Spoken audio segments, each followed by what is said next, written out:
so everyone is wrong about Dricus du Plessis versus Khamzat Chimaev, except for me. And I don't know anything. Well, to be fair, the opinions are pretty split, so at least half people are going to be wrong. Probably myself included. But honestly, I'm just mostly excited to even get this fight. I mean, how often does the UFC put on a fight that genuinely everyone can't wait for? Feels like it never even happens. And thanks to us not getting Topuria versus Makhachev or John Jones being a ducking coward, not getting us Aspinall Jones, this now, on a technicality, basically the biggest fight we're getting all year. And we can't forget about the man that made all of this possible, taking one for the team, Belal Muhammad getting his ass beat by JDM, although I think du Plessis already said enough about that. And then Belal loses, and you write essentially like, great job, well done, JK. Like seconds after he loses. This is menace type stuff. I was watching the fight to see him lose. That was literally it. I think he's an absolute asshole. So. And just to let du Plessis know, in case you do lose over the weekend, then be ready for a lot of Belal Muhammad tweets. There will be a lot of them. Heard Dricus in Chicago. Bro, this is my city. You need anything from Chicago. Food, groceries, therapist, cage, gym, sauna. Make sure you don't hit me up. You're not welcome here. Whoa, really got his ass with that one, Belal. I didn't even see that coming. Chicago, you see him, you let him know. We don't like his kind. I actually didn't see that one coming. Apparently, according to Belal, I guess Chicago aren't welcoming to African people. Go Khamzat. But all jokes aside, like Belal Muhammad getting his ass beat and obviously John Jones being an absolute pathetic ducking coward, this is still a massive fight and for very good reason. We got the undefeated, scariest grappler in the UFC finally getting his title shot after all these years against the guy that kind of just be vibing, I guess. And what makes this fight so exciting, regardless of who wins, is this is just a car crash waiting to happen. And I'm not talking any old intoxicated homosexual into a pregnant woman type of car crash. I'm talking about two absolute behemoths going at it for the middleweight title to see who comes on top of the car crash, which, to be fair, is usually the intoxicated homosexual, but a closeted homosexual. I mean, we've been expecting Khamzat to fight for a title for years now. Du Plessis calling for this fight, and the build-up has been long going. And I'm not expecting Khamzat to be the type to do this, but hey, if Dricus can make yet another opponent cry, that'd be something special. Maybe it won't be as much of a target as Adesanya and Strickland were.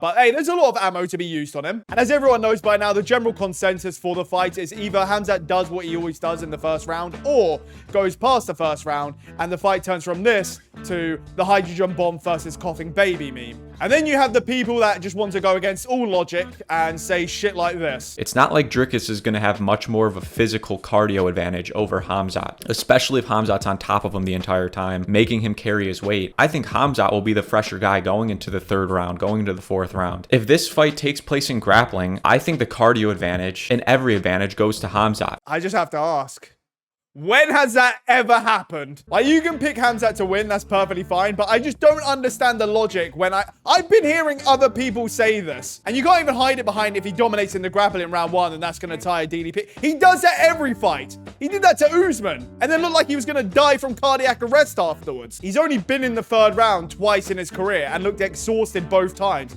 Not to mention, this is his first ever 5-round fight. And now the new big thing is Khamzat has a new great team.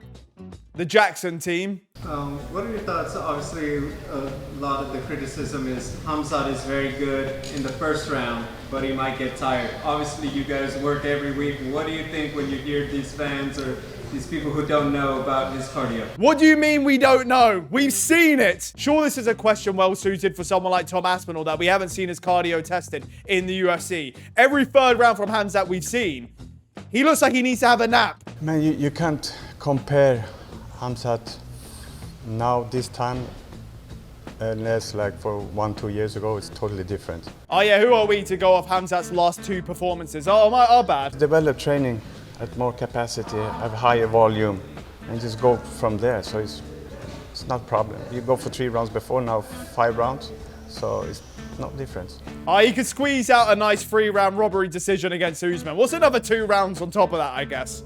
He have a different strength and condition coach now.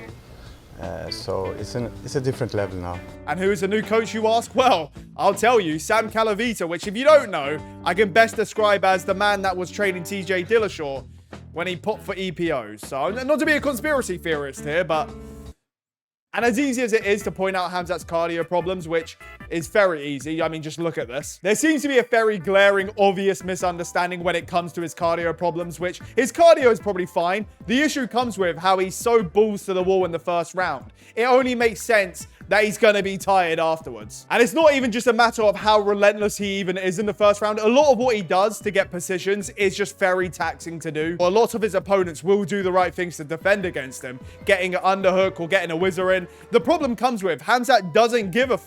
He will either throw you around or pick you up like a child until he gets to your back and puts a choke in. I mean, it was only a matter of seconds where DC was saying how Li Jingliang was defending well before Khamzat picked him up like a child, which, to be fair, is DC commentary, so for whatever that's worth. And you can only do things like that so much before, you know, you get tired doing it. Because I've heard so many Khamzat fans say, well, he'll just pace himself this fight. What? I don't think they understand what pacing yourself even means. Because what makes Khamzat the scariest grappler in the UFC is the fact that he's so relentless that he'll just get what he wants when he wants it. Unless it goes past the first round, then he's kind of f***ed. But I'm genuinely under the impression that Khamzat fans think pacing yourself means you'll do the exact same thing, but better, against a better opponent, but you'll just be aware of what you're doing so you don't get tired. It doesn't work like that, which leads on to another problem, which is very effective to do all that when you have a physical advantage. Khamzat doesn't really have that in this fight. I mean, Khamzat's even talking about going back down to welterweight, whereas the first thing you notice when looking at Dricus du Plessis, which, I mean, to be fair, if you're John Jones, it's probably the blue eyes. But to fans, it's probably the fact that he's a massive, thick middleweight, where, to be fair, John Jones probably notices that as well, who's also walking around at 230 pounds outside of camp. And I'm only speculating here, but I can only imagine it's a lot easier to pick up Li Jingliang than it would be Dricus du Plessis. And I'm sorry to rant about all that. I just hate when people talk about cardio as if it would just do more cardio and it would just push an even harder pace. It doesn't work like that. I mean, a much less effective example of that, or granted, a much dumber example of that, would be Michael Chandler just squatting Dustin Poirier's entire body weight and then proceeding to get choked out. You can only do so much. You can only squat so much weight and keep fighting. And I just feel the exact same thing's going to happen, especially when you hear how they're game planning for this fight. Because I think anyone who watches Dricus' fights kind of don't know what he's doing, and sometimes I wonder if maybe Dricus knows what he's doing. So how do you exactly prepare for a guy who fights in such an unorthodox way? We don't think of that so much. Think about what Khamzat can do. So it doesn't matter how DPP he fights. We don't care. We do it our own way. And you bring in sparring partners that mimic his style, or No. just, No. We just go for Khamzat's style. Just go for what he can develop in the fights and stuff like that. Now, maybe he's playing 4D chess with the media, but to me, it just sounds fucking stupid. I mean, we know exactly how Khamzat's game goes, which always gets him tired. The fight starts, he shoots a takedown immediately, and just goes from there. And I can tell you how quickly he shoots every fight. For instance, Whittaker 16 seconds in, Usman 12 seconds in, Holland 1 second in, Burns 8 seconds in, Li Jingliang 4 seconds in, Gerald Meerschaert, no takedown, because he knocked him out in 17 seconds. Reese McGee 1 second in, and John Phillips 4 seconds in. So if he was to continue shooting some of the fastest, most explosive double legs across the cage on this absolute behemoth, then hey, go ahead, it might work, who knows? Because granted, it's not as if Dricus du Plessis some unstoppable godly monster. I mean, I've literally seen him voluntarily throw Derek Brunson into him in full mount, dick first, roll over to his back and get into this position. But as long as du Plessis can be defensively sound enough for Khamzat to have to throw him around for a round, then maybe this game plan isn't the most ideal. But hey, who am I to question the great Jackson team? I've never seen a team this locked in. One person who's training inside the gym is Khamzat Chimaev. Compared to all the bodies you've seen come through the gym, where does he stack up? Man, he's one of the best. You know, we had Khalil Browntree coming there. He's a beast as well. You got what's his name? In Lukin. What's his name? Armin and Lukin. Arman Sarukian. I get Rampage is probably fucking around. Probably the same way that whilst these guys are training, they got this bear guy just running around playing pranks on them while they're trying to train. And as great as it is for Khamzat to now have the new best team in all of MMA, we have to question, how is he going to perform without Darren Till now that he's busy in Misfits? Because as we know, they were inseparable. Darren Till, I know he the man out there in the UK and everything. But Former training partner of Khamzat Chimaev. No way. Yeah. You don't say. Smash Bros. He's one half of the Smash Bros. What do you mean, they smash, bro? They're Smash Bros. Yeah. They Eskimo brothers? They go around as Smash Bros. Oh. I don't believe Hamzat smash. No, he's a Smash Bro. They Smash Bros?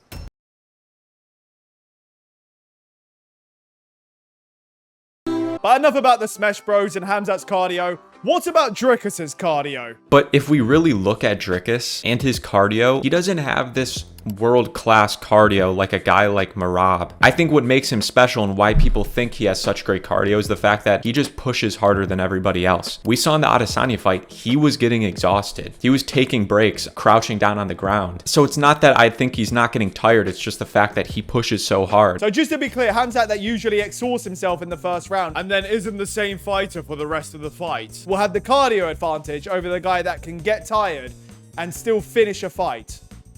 It makes sense. It sounds like a Hamzat fan would say. To be fair, it is a good counterpoint that Plessis doesn't exactly have Merab level of cardio, though I don't think it's exactly needed when Hamzat can barely scrape out 3-round decision robberies. But when you're able to finish fights in the championship rounds and win 2 decision wins over the decision GOAT Sean Strickland, probably leads you to believe, yeah, his cardio is probably going to hold up better, especially stylistically with how they fight, especially early on. And that's not to say that Hamzat's just complete dog shit later on past the first round. He can still get takedowns and do well. It's just he can't really move position or just throw people around like he can when he's fresh. And even Khabib having concerns for Hamzat's cardio, suggesting he should strike with Dricus du Plessis, which for some reason had so many people up in arms about. And don't get me wrong, I think du Plessis is better on the feet than Hamzat, especially in the Strickland fights, where I understand people hate Strickland because all he does is beat up influencers and under-delivers on his fights. But he is one of the best defensive strikers in the UFC. More dynamic than people probably give him credit for, has quite the arsenal of attacks, can mix it up,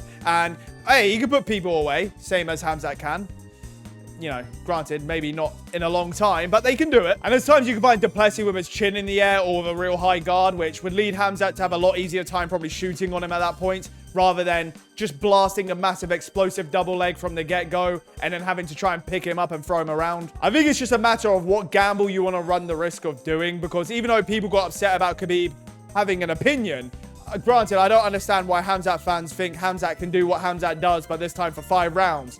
Like, I just wish they understood what pacing means. But to be fair, it's tough to tell a fighter in their first title fight to fight in a way that they don't really fight. Because just a warning to the Hamzat fans, if he is going to stick to what Hamzat usually does, need I remind you, Hamzat has a good performance, then an underwhelming performance, to then have a good performance, followed by an underwhelming performance, and now coming off a good performance.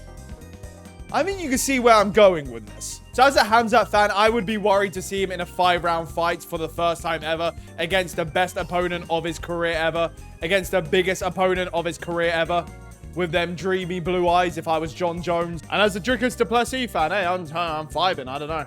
And speaking of White Monster, I'm going to be going with Dricus du Plessis. That probably sounded weird if you're not watching and you're just listening. I'm holding a White Monster. And if John Jones is watching, that's not an innuendo for my penis. Because whatever way Hamzat goes, there's serious cardio management decisions to be made. Whereas when it comes to Dricus du Plessis, hey, put on that plot armor and we're ready to go. Because as goofy as he is, I feel like that overlooks how well-rounded and good he actually is. And hey, he's still got that goofy goober in him. Who knows, maybe Hamzat shoots in the opening and he leapfrogs over it for all I know. I have no fucking idea. But what I do know is this man can go 5 rounds, push a pace, mix it up, fight from anywhere, and he can do the unthinkable. Even if it's very questionable at times, but he can do it. And both fighters can fight pretty ugly, especially Dricus du Plessis, whose technique consists of throwing wrist punches as if he's wearing one of these things that I still don't know the name of. But hey, it lands and it works. Although when it doesn't land, very off balance and very open to some kind of takedown or counters or pretty much a lot of things. And I'm not even just speaking for his opponents, mind you. This man can throw with no thought behind it, completely miss, slip over, and turn it into a takedown. He might fight like he's underwater, but my God, does it work. So yeah, I think I'm going to be going with the plot armor on this one, which I've been picking from the get-go ever since the Strickland rematch. I just think it's a sick matchup for both of them. I can't wait to see Hamzat pressuring the hell out of du Plessis up against that fence, and for du Plessis to respond by pulling some shit like this. And if Hamzat does win, which could very much happen, might as well pack up. He might just become the GOAT of the sport. But if du Plessis does win, which I do think, by finish, which I do think, then might not be far off from becoming the middleweight GOAT. I feel like that sounds ridiculous to some people, but they're going to start saying it. And personally, I don't even care who wins. I'm just excited to see this fight finally happen. I'm excited to see a du Plessis fight. I'm excited to see Khamzat back. I hope if he does become champion, you know, he can fight them more than once a year. That would be nice. Although with du Plessis being an underdog, and I'm definitely going to put money on him, and now that I've made this video, I can only imagine what the comments are going to be like for the next few weeks if he doesn't win. So I take it all back. I'm going to need du Plessis to win because God forbid you get an opinion wrong. They start acting like you fucking committed a war crime. And with all that yapping said, I'm going to go Dricus du Plessis, round 4, accidental flying knee. Sign up to my boy's YouTube channel. That is JG2. And for those who don't, you can do me a favor and you can bend the knee to King Triple C2.